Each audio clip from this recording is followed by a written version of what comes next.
We dismiss history at our peril. Liberty Nation Radio with Mark Angelides. Public trust in government and government institutions are falling and falling hard. Few people believe that the reins of power are being wielded for the benefit of the people. Or as Friedrich Nietzsche once wrote, "I'm not upset that you lied to me. I'm upset that from now on, I can't believe you." And this is how much of the American population is feeling right now, that they're being lied to about the reasons behind inflation, why gas prices are skyrocketing, and how the administration is telling blatant lies and laying off blame. The question becomes, if they lie about this, what else are they willing to lie about? Fool me once, shame on me. Fool me twice, however, and what we have is a recipe for the destruction of faith in the pillars of the nation. And faith, trust actually, is a currency that's all too easy to spend, but very difficult to make. And it looks like the Biden administration is now flat broke in this regard. Welcome to Liberty Nation Radio here on the Radio America Network. I'm your host, Mark Angelides. On today's show, we talk 2,000 Mules, the new Dinesh D'Souza movie with LN's editor-in-chief, Lisa K. Donner. We ask just who is running the country after the latest Biden debacle on Taiwan and the US commitment with Dave Patterson. We also figure out schools and school boards seem determined to take control of your children with Jeff Charles. And of course, we'll be talking Liberty with Scott Cosenza on all things legalese. I want to take a moment to say a special thank you to our listeners out in Great Falls, Montana on KQDI 1450 AM and 97.5 FM. Thank you for being here and taking the time to tune in. Remember, this show is proudly sponsored by LibertyNation.com, where you can access podcasts, breaking news, analysis, and a range of biting and brilliant shows to whet your appetite for freedom and your fondness for the great American Constitution. Filmmaker and author Dinesh D'Souza has released his latest venture, 2,000 Mules, which claims to detail extensive ballot harvesting efforts over the 2020 election. Now it's become cultural kryptonite to some, a vision of hope to others, and of course, fake news to even more. But what does it present? And do D'Souza's claims actually hold water? Well, we're fortunate enough to be joined by Liberty Nation's editor-in-chief, Lisa K. Donner, who also happens to be one of the best noses in the business for what passes the sniff test. Thanks for being here, Lisa. Good to be here, Mark.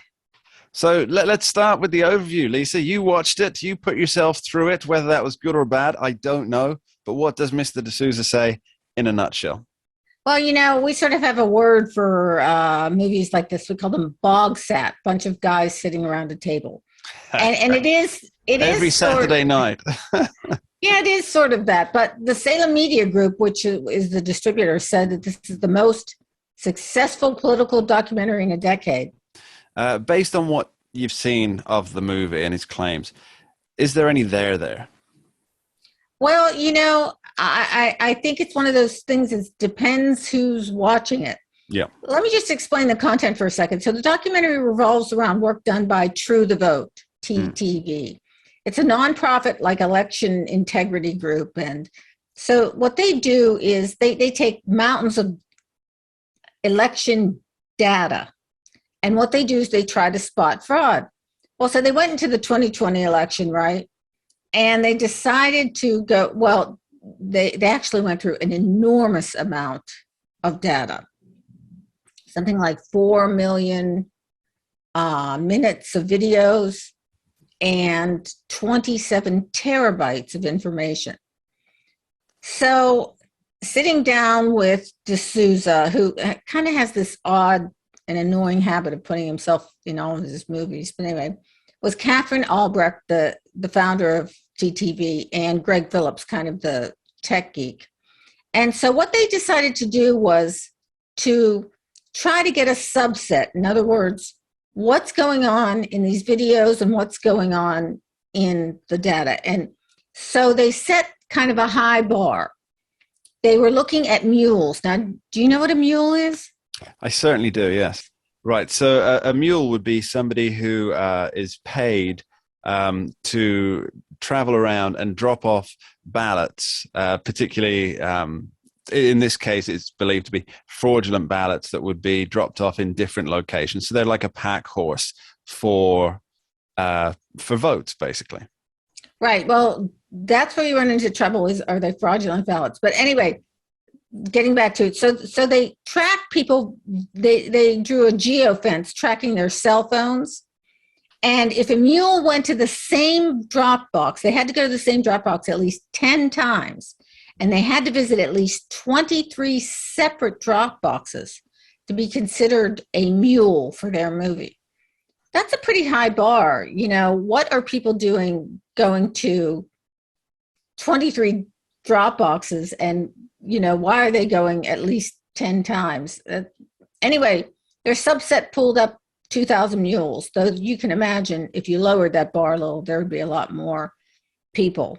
They also had a whistleblower's confession from Yuma County, Arizona, kind of in the black, all shaded. You can see the FBI witness protection program. Yeah, their voice was changed, that sort of thing.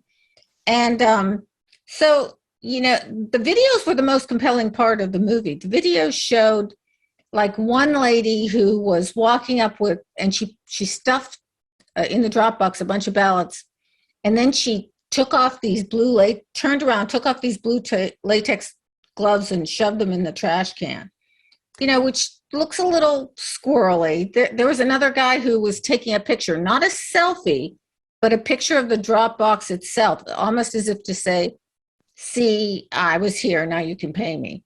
So I'd say the videos were the strongest part of the movie. It's interesting that D'Souza, since the release of the movie, he spent so much time online debunking those who claim to debunk him and fact-checking those who are claiming to fact-check him. Now, he certainly seems convinced of his position here.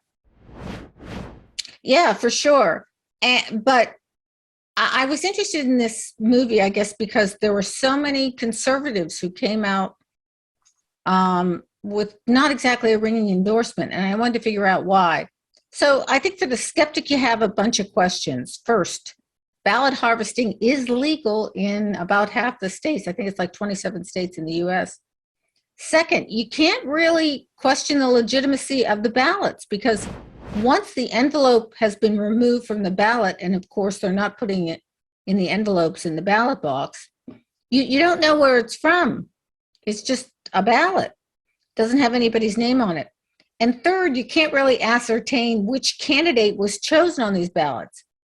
But on the other side, logic dictates. They went into the states that made the most difference. Wisconsin, Michigan, Arizona, Pennsylvania, and Georgia. Pennsylvania. And they went into the heavy urban areas, the democratically controlled areas. So, logic dictates that if the ballot boxes were visited 10 times and in these democratically controlled urban areas, they're probably not voting for Trump. Yeah, it doesn't seem likely, does it? Now, let's talk a little bit about why this movie, and in fact, talk of election troubles, is so getting red flagged. I mean, it seems that nobody wants to touch it. And whether D'Souza is right or wrong in the end, it seems to me that it's almost a social stigma in discussing the possibility of any election fraud. And I mean, we know that a certain amount of election fraud does happen, whether that's, as is pointed out so often, whether that was enough to sway anything. But in every election around the world, there is an element of it. And the idea that we can't, as a society, discuss this anymore without getting red flagged or shut down or accused of something or another, that can't be good for things, can it? No, I think they do better if they just, all these tech platforms would just let the American people air it out. Other than that, it's like a wound. It festers, it just gets worse with time. Yeah, I think probably the biggest wound there is people losing trust in the electoral system, which by and large, the electoral system has worked well for decades in every country pretty much. And yet now people are distrusting it more than ever because I think that there's so little willingness for people to engage in discussion about it. Well, for decades, American elections have been the gold standard. I mean, we're the ones that send people to other countries to teach them how to vote properly. But, still we've had our issues. The Kennedy-Nixon election was, has been rumored about for years, whether that was kind of a fair deal. One of Lyndon Johnson's races in Texas was known to have some irregularities against him one time and then for him another time. So election irregularities aren't entirely unusual, but perhaps it was the scale in the 2020 election that has some people concerned. So, Lisa, has anything happened from the release of 2,000 Mules? Well, this is interesting. The one whistleblower that was on there was from Yuma County, Arizona. Now, the Sheriff's Department denies it has any connection with the movie, but the timing is just too awkward. The movie came out on May 3rd, and on May 20th, law enforcement raided not-for-profit organizations connected with ballot trafficking in Yuma County. And so that can't be just a coincidence. Curiouser and curiouser. Lisa K. Donner, thank you ever so much for being here. Thank you, Mark. Coming up later in the show, we're talking liberty with Scott Cosenza to discuss your rights and your freedoms. But up next, after this short break, we'll be kicking back with Dave Patterson to examine President Biden's latest blunder over strategic ambiguity in Taiwan. We dismiss history at our peril. Liberty Nation Radio with Mark Angelides. We're doing it for real, really real. Liberty Nation. And Jeff Charles, contributor for I think LibertyNation.com. we're starting to make an impact. Liberty style, fight for freedom. The tracking poll sponsored by Liberty Nation for Thursday. Mentioned by Dan Bongino, Rasmussen, Jordan Peterson, and I others. can do it again if you want me to. Cited in Mark Levin's American Marxism. I think we're starting to make a really big impact. Get noticed. We're doing it.